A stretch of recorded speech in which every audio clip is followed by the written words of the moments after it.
Mga kapuso, karong gabi na masaksihan ang most loved legendary anime of all time, ang Voltes 5 Legacy sa World TV premiere sa GMA Telebabad alas 8 karong gabi. Let's vote in kapuso sa report ni Marie Dumabok.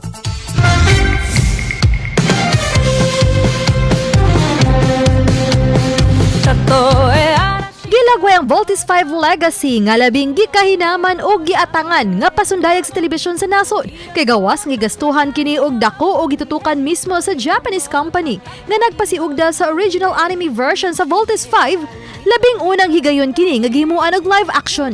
Ang Voltes 5 istorya sa tulo ka managsong Armstrong nga sila si Steve, Big Bert ug Lil Jon, uban sa ilang mga higala nga sila si Jamie Robinson ug Mark Gordon nga maghiusa pagpukan sa mga humanoid aliens nga mas na ilang Boyzinians nga gustong muulipon sa kalibutan.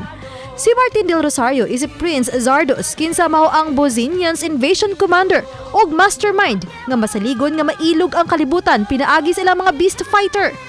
Wala pang planetang nakatatalo sa makapangyarihang imperyo ng Busan.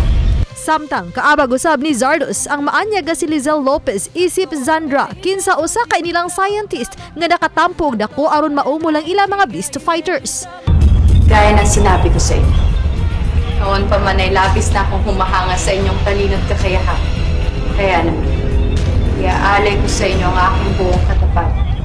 Mga kapuso, let's vote in nga mosaksi sa mga bayani sa Voltes 5 nga makigsangka sa mga humanoid aliens nga mga Boyzinians sugod karong Lunes sa gabi.